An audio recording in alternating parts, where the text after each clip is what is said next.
Damos la bienvenida al ingeniero Antonio Borrero, él es presidente ejecutivo de Legaustro.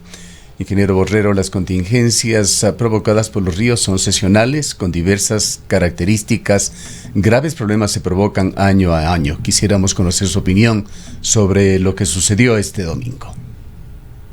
Buenos días, Gustavo. Muchísimas gracias por recibirnos en Antena 1, Radio TV. Igual saludos a Rosana, que también nos acompaña.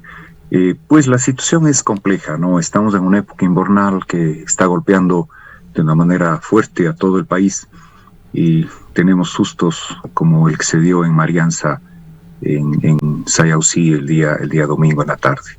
Lamentamos realmente lo sucedido, especialmente por el tema de vidas humanas y daños materiales de muchas casas de personas de bajos recursos ubicados en la zona de Sayausí. Gustavo, el tema es complejo, ¿no? El tema es altamente complejo. Tenemos una geología difícil, hay el manejo hídrico que a veces no es el más adecuado y deberíamos hacer un recorrido de quebradas, como ya lo dijo el director de Obras Públicas de la prefectura en una entrevista reciente, pues a veces quedan taponadas en algunas crecidas anteriores, quedan taponadas con troncos, con árboles, con piedras, y luego al haber una lluvia fuera de lo normal se producen las avalanchas y los aluviones que acabamos de ver. Este aluvión lamentablemente afecta a la zona baja, que tiene una población mediana, pero igual sabemos que se ha enterrado una escuela ventajosamente durante la noche del día domingo, y también varias casas con accidentes fatales. Podemos hablar un poco más de las acciones a tomar, Gustavo. ¿En qué medida es posible intervenir en la naturaleza para tratar de o atenuar o evitar estas contingencias? Bueno, en forma general hay que hacer una conservación adecuada de las cuencas altas, de los sitios de recarga hídrica, de las zonas en donde se producen las mayores precipitaciones, y obviamente a través de las quebradas se van canalizando hacia las zonas bajas que van formando los ríos en las ciudades. Entonces, en las montañas, en fin. El trabajo de revisión de las quebradas, de la parte alta de las quebradas, que no existan obstáculos y taponamientos para que cuando se den las avalanchas, que son naturales y normales, no produzcan el efecto que acabamos de ver, o lo mismo que pasó en La Gasca, en Quito, que fue catastrófico. Al hacer un recorrido y precautelar, que debe ser una acción de prevención, es necesario para cuidar estas situaciones. También el análisis geológico, de riesgos geológicos, que establezcan los lugares en donde no puede haber implantación de infraestructura que genere obstáculos al flujo normal del agua en grandes crecidas. Ahora estamos recibiendo lluvias más torrenciales, más localizadas quizá, que causan efectos puntuales en algún sitio, pero claro, produce una destrucción acelerada con el deslave y el desgaste producido en el aluvión que acabamos de ver, de sentir tan cercanamente. Ese es un tema fundamental. Luego hay que trabajar en la conservación de las cuencas altas, de las coberturas de montañas, en donde la vegetación nativa, la vegetación andina, debe restaurarse. No es un tema fácil, pero debe conservarse en principio y debe restaurarse para que se mantenga la situación natural y justamente sea la vegetación la que ayude a absorber las crecidas de lluvias torrenciales que estamos recibiendo. Y en las zonas en donde se da el río en manera central, es necesario tener infraestructura de prevención y de regulación. Es por eso que nosotros venimos promocionando y hemos manejado ya varios proyectos de infraestructura como los que tenemos en el Machángara, que se disminuyen notablemente. Mientras vemos crecidas de los ríos Tomebamba y Anuncay y Tarqui de más de 200 metros cúbicos por segundo, las crecidas del río Machángara, que históricamente eran las peores en la región, este momento están controladas alrededor de 30 metros cúbicos por segundo. Hacer una diferencia tan marcada permite dar tiempo para acción, prevenciones y sobre todo dar alertas tempranas y cuidar los impactos graves en crecidas e inundaciones. Es lo que se viene promoviendo para el río Yanuncay, que tenemos estudios ya serios, maduros, para poder hacer intervenciones técnicas que permitirán el almacenamiento y el control de la crecida del río principal, del río fundamental. Ahora, ingeniero Borrero, Ingeniero Borrero, antes de entrar en este tema, en los últimos tiempos, sobre todo a propósito de lo ocurrido en La Gasca y lo que ocurrió aquí en Sayausí, se habla de que no podemos hablar de desastres naturales, que estos desastres naturales hoy en día de estos que hemos visto en los últimos meses no existen, que realmente las causas son antrópicas por diversas razones, por ausencia de gestión ambiental, ausencia de inversión y recursos precisamente para una gestión ambiental adecuada, por construcciones irregulares, por intervenciones de infraestructura en lugares donde no se debería intervenir. Entonces un poco nos preguntamos, usted nos ha dicho cuáles podrían ser las soluciones, cuáles serían también los límites de qué podemos hacer y qué no podemos hacer. Bien dicho, Rosana. Realmente las situaciones antrópicas son las que aceleran y generan un daño más catastrófico, un daño más violento, y además las intervenciones lamentablemente de los humanos hacen que se genere afecciones. Pero bueno, estamos en territorio y tenemos que habitarlo y vivir en ese sitio. Entonces hay que ser cuidadosos, dar las alertas tempranas, no permitir que se construyan viviendas en zonas de alto riesgo y hacer un estudio geológico más a fondo que es complejo. Además, hay situaciones que sí son de la naturaleza y que lamentablemente se pueden producir en cualquier momento. Pero lo que bien lo dijo Rosana, pues la revisión, la intervención, la alerta de no intervenir en ciertos lugares peligrosos como quebradas, que ya sabemos, taponamiento de quebradas nos va a producir una inundación, una aluvión en algún momento, en algún sitio. Entonces hay un efecto cascada, un efecto de daño progresivo que puede ser grave y catastrófico como el que estamos viendo. Entonces ahí sí tiene que tomarse acciones de intervención ya más fuertes, en donde existe infraestructura de protección. Esos son los diferentes aspectos. Claro que la prevención es más barata, más oportuna, más temprana. Las inversiones posteriores pueden ser realizadas con grandes montos, y además ya ha habido situaciones de daño a viviendas, a propiedades y a personas. ¿De qué manera el proyecto Soldados Llanuncay podría intervenir o dar efectos para que este tipo de fenómenos se atenúen en este otro corredor? El que se ha producido, el problema del día domingo es en el río Tomebamba. ¿Qué pasa con el Llanuncay y qué aporte se aspira a dar con ese proyecto? Bueno, estamos haciendo un émulo, el problema se ha dado en el río Tomebamba o en las partes altas del río Tomebamba. Similares eventos se han producido en los otros ríos de Cuenca, especialmente el río Llanuncay y el río Tarqui, en menor escala, absolutamente controlado en el río Machangara. No podemos evitar absolutamente situaciones de la naturaleza. Entonces, más bien el llamado a la conciencia ciudadana es a trabajar en la prevención, a hacer un trabajo anticipado, especialmente en las quebradas, porque si existen taponamientos es muy probable que se venga un aluvión en algún momento cercano, al rato que existan lluvias graves como las que estamos pasando.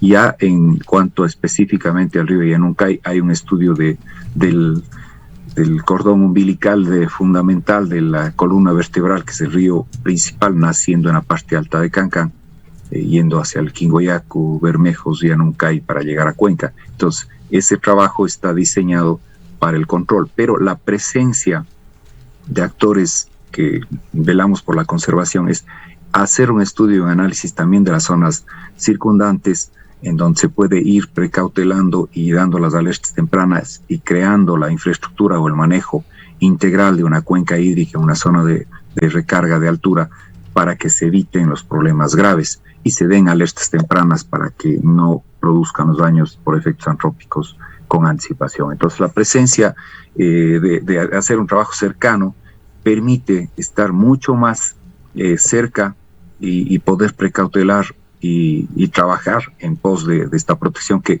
es cada vez más necesaria, Gustavo. ¿En qué medida y con qué herramientas se puede regular los caudales de los ríos? No solamente estas grandes crecientes, también en las épocas de estiaje. Bueno, vamos a la parte alta de recarga hídrica, ¿no? Donde se produce la mayor precipitación y normalmente la saturación del suelo. Si es que tenemos una vegetación buena, sana, conservada, no pajonal quemado, sino musgo, plantas que absorben y que ayudan a retener. Entonces hay una mayor retención tanto en invierno como en verano.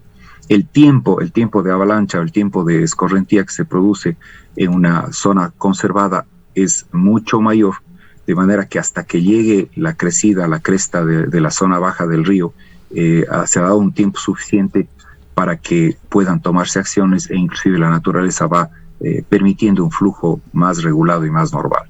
Y hay en lugares en donde se necesita hacer embalses y regular con diques para que contengan estas crecidas y que a su vez se almacenen estos excesos del invierno para utilizarlos en época de verano, o sea, como época de las vacas gordas y las vacas flacas. O sea, tenemos que hacer reserva, almacenar, manejar en alcancía el reserva de agua que tenemos de manera cuantiosa en lluvias torrenciales, y vamos a tener y estamos teniendo estiajes severos. Entonces, eso ya significa una acción y intervención en zonas adecuadas para ir controlando. En cuanto a las quebradas, normalmente son pequeños cursos de agua que nacen desde las colinas y que si se dan algún obstáculo allí ya no hay el flujo normal, y ese es el mayor de los problemas que sin duda ha pasado ahora en Marianza y suele pasar en algunos sitios.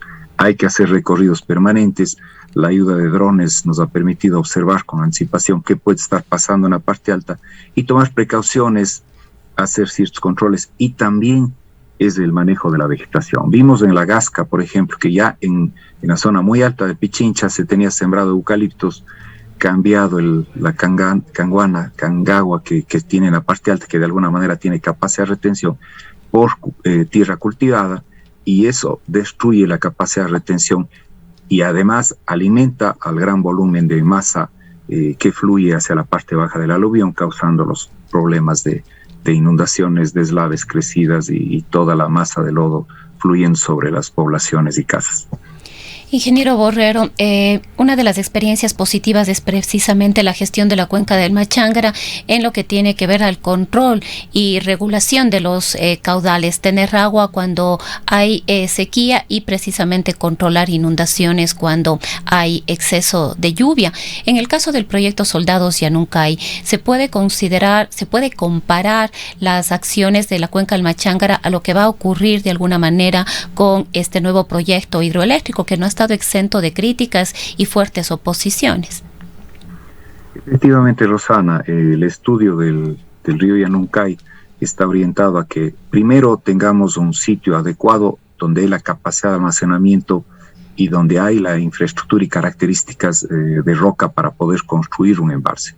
Este embalse va a permitir un almacenamiento que está diseñado para laminar, que quiere decir bajar la cresta de crecida de lluvias torrenciales para que se dé un tiempo de descarga lenta. Entonces, si el río Yanuncay ha llegado a 270 metros cúbicos por segundo, podemos laminar en el embalse que se construiría en Quinguayaco hasta 130 metros cúbicos por segundo. Son diseños técnicos muy cuidadosos con modelos estudiados y que permiten llegar a eso. Entonces, bajar 130 quiere decir que la crecida de los 230 de los 270 no va a estar sino tal vez a unos 160 o 140 metros cúbicos por segundo. Esto ya no genera los daños tan agresivos como los que tenemos abajo. Esa es la primera parte. La segunda parte es este trabajo integral de manejo de cuenca en conservación, preservación, restauración y un trabajo cercano de cuidado ambiental para que ayude además todo el manejo integral.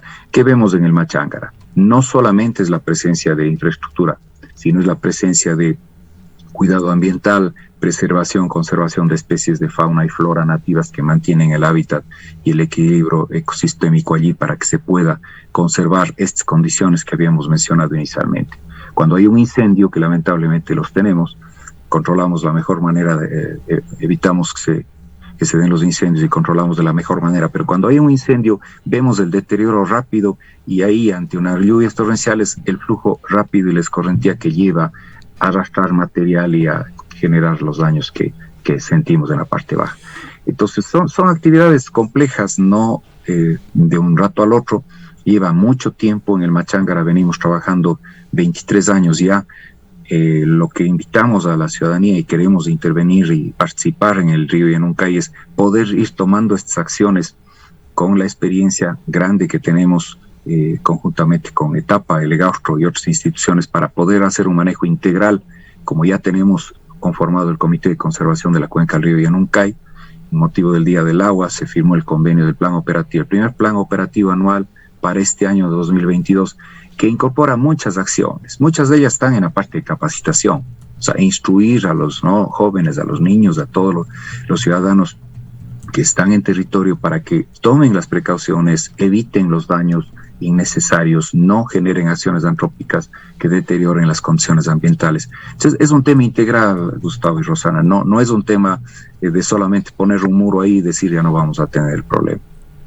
En lo que se refiere al monitoreo tecnológico de los ríos, hasta donde usted conoce, ¿qué tal control tiene Cuenca y sus instituciones de caudales, de la calidad físico-química, de la calidad química del agua? ¿Cómo se está controlando las captaciones, además para las plantas de agua potable? ¿Se tienen instalados sensores, detectores de los distintos parámetros para cuando se presenten estos problemas oportunamente se pueda manejar el problema, evitando consecuencias como las que estamos viviendo, 3 días con problemas de abastecimiento de agua potable en esta urbe? Sí, efectivamente, no es un tema fácil y por más que se trabaja hay un comité climatológico e hidrológico que hemos conformado con Etapa en la Universidad de Cuenca y el Egaustro para apoyar las acciones que se realizan en cada una de las instituciones.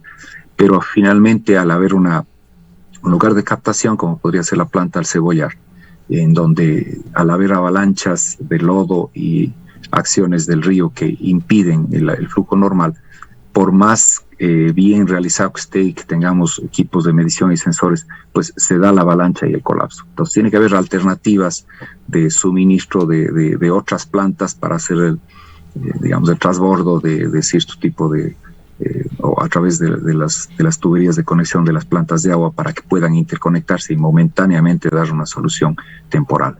Pero no es muy fácil, es un tema que requiere altas inversiones y justamente uno de los propósitos de este comité y del Comité Consultivo de los Ríos de Cuenca es trabajar sobre estos temas para definir acciones y estudios que nos lleve a mejorar la parte hidrológica, meteorológica y de control y alertas tempranas de lo que pasa en nuestros ríos. Estas lluvias focalizadas que generan estos problemas, este crecimiento rápido de quebradas de ríos, ¿son un fenómeno de nuestros tiempos, ingeniero Borrero? Siempre ha habido, Gustavo, cuando queremos ver la geología antigua y vemos esos deterioros rápidos en algunas cuencas a lo largo de los años, se dan situaciones de avalancha, pero claro, al estar presentes ya con población y ciudadanos, tenemos que buscar el sitio en donde, por ejemplo, una quebrada en alguna lluvia menor arrastró piedras de gran volumen y ya quedan obstaculizando el paso. Si no tomamos acciones de impedir que esto suceda y dejar el paso libre para la próxima ocasión, pues simplemente la siguiente vez va a ser catastrófica. Es eso lo común. O también ha habido avalanchas que han llevado palos y piedras en los propios ríos. El propio río Tomebamba podría pasar con los eucaliptos que lo circundan en las riberas, pues puede haber caída de eucaliptos, represamiento y graves problemas circundantes. Entonces, hay que tomar acciones preventivas, hay que tomar acciones correctivas, hay que tomar acciones de preservación y conservación y hacer inversión de infraestructura para el cuidado en general y una planificación hídrica completa de la ciudad que debe mirar un horizonte de muchos años para que tengamos certeza de que el futuro de Cuenca no sea un futuro de riesgos permanentes y sustos como los que acabamos de pasar acá en Sayausí. Hace pocos meses, ingeniero Borrero, semanas diría, se configuró aquí legalmente el Comité Consultivo de los Ríos de Cuenca, una institución que a su vez acoge a múltiples instituciones de la ciudad de Cuenca. ¿Cómo está funcionando este comité? ¿Sería el organismo de planificación global llamado a prever lo que vendrá en el futuro? El comité tiene la orientación de velar por el total y el conjunto. Deberíamos tener comités de conservación de cuencas altas integradas y que manejen con territorio y con la gente que está en las comunidades y además un manejo académico y un manejo técnico de las cuencas altas. La planificación urbana le pertenece obviamente al municipio, pero este comité tiene varios actores, desde colegios profesionales, instituciones, la propia municipalidad, veedores, ciudadanos que están en el tema ambiental, que pueden ser aportantes, y existe un grupo técnico de delegados que están trabajando de manera permanente. Entonces, nos están alimentando a las máximas autoridades para poder hacer reuniones y sesiones que comprometan a las instituciones que lleven ya acciones. Creemos que debe haber justamente llevar al estudio un plan integral de la ciudad en el aspecto hídrico, para que este sea el que defina líneas de actuación y además vayan asociados al plan de ordenamiento territorial, a los planes de uso y gestión de suelos y acciones municipales y otras instituciones que precautelen el manejo de los ríos. Pero tenemos que movernos rápido. Si estamos en este invierno, de aquí va a durar esto hasta mayo seguramente, y vamos a tener no pocos sustos. Esperemos que vaya bajando la intensidad del invierno, porque nos asusta. Nosotros tenemos intervenciones ya y equipos, equipamiento, actuaciones en varios lugares de la montaña y también en la zona de confluencia de los ríos, como el caso de la central térmica El Descanso, que ya se inundó el año pasado, y lo que tememos cada día de crecida es la llamada a ver qué está pasando, cómo están los caudales, y necesitamos, bien lo dijo Gustavo, pues gran cantidad de puntos de medición para saber caudales, precipitaciones, características de lo que está pasando con los ríos y el comportamiento de los ríos de manera oportuna. Hemos hablado sobre todo de los problemas que generan los ríos por exceso de caudales, pero hay también el otro tema de las épocas de escasez de agua. Cuenca es sin duda una ciudad privilegiada en cuanto a fuentes de agua, pero justamente en estos días estamos sintiendo también el desabastecimiento de agua potable. Quisiera preguntarle ya al cierre de este diálogo, ingeniero Borrero, su opinión sobre esa amenaza que constituye la minería metálica a gran escala con respecto a la contaminación de las fuentes de agua. La sensibilidad en zonas de recarga hídrica de cualquier manejo que se haga allí, antrópico, de manejo minero, de otro tipo de intervenciones, inclusive el tema vial, es muy complejo. Ya la ciudadanía se ha expresado, todos los ciudadanos de Cuenca hemos dicho, en zonas de recarga hídrica no afectar a la naturaleza, conservar y preservar. Estamos en esa línea, Gustavo, caso contrario no estaríamos apoyando el agua y la vida de nuestros ciudadanos para Cuenca. Bien. Queremos agradecerle por habernos atendido en esta mañana, ingeniero Borrero. Muchísimas gracias, Gustavo. Siempre atentos a conversar a través de ustedes, de informar a la ciudadanía de las acciones que van en su beneficio. Muchas gracias. Gracias. Buenos días. El ingeniero Antonio Borrero es el presidente ejecutivo de Legaustro.